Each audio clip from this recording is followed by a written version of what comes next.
Le Pays d'Arles, un territoire naturel remarquable. Avec ses deux parcs naturels régionaux, les Alpilles et la Camargue. La plaine de la Crau, dernier habitat stépique d'Europe. Ou encore des vestiges gallo-romains et du Moyen-Âge, qui attirent 1,5 million de touristes. Un territoire tourné vers l'agroalimentaire. Avec 60% de l'agriculture des Bouches-du-Rhône. La moitié des établissements agricoles du département. Une exploitation sur 3 labellisés, AOC, AOP, IGP.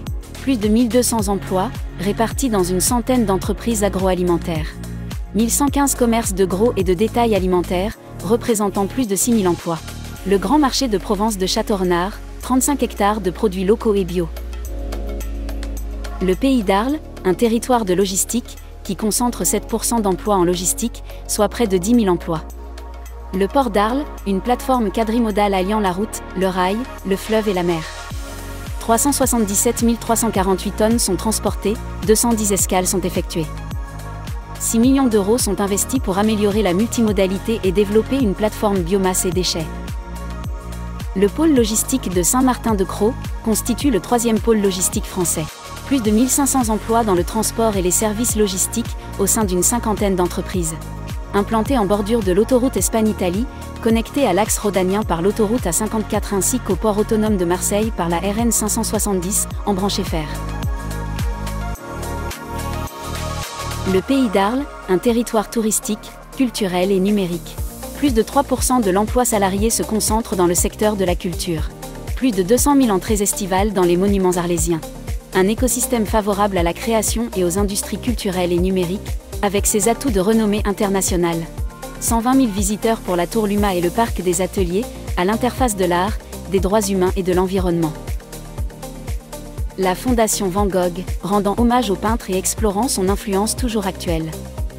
Les rencontres de la photographie, qui partagent le patrimoine photographique mondial et se font le creuset de la création contemporaine, pour 127 000 visiteurs. 47 000 festivaliers pour les Suds, le Festival des musiques du monde. Jusqu'à 700 000 visiteurs pour les Carrières de Lumière, centre d'art numérique projetant des expositions immersives. L'école de la photographie, une exception française. Motion Picture in Arles, l'école du film d'animation 3D.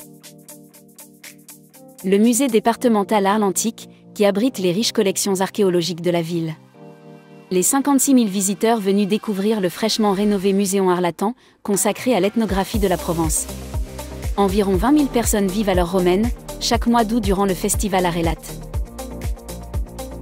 7 navires de croisière peuvent être accueillis en simultané. Près de 60 000 croisiéristes fluviaux découvrent le Pays d'Arles, grâce aux 3 haltes fluviales de Tarascon, Arles et Port-Saint-Louis-du-Rhône. 2,5 millions d'euros de retombées économiques pour le tourisme fluvial. 12 millions d'euros de recettes générées chaque année par les férias de Pâques et du Riz. Chaque année, 70 à 80 000 visiteurs arpentent les vestiges de la cité antique de Glanum à Saint-Rémy-de-Provence. Ainsi, les entreprises touristiques, culturelles et numériques cumulent plus de 200 millions d'euros de chiffre d'affaires au sein du Pays d'Arles.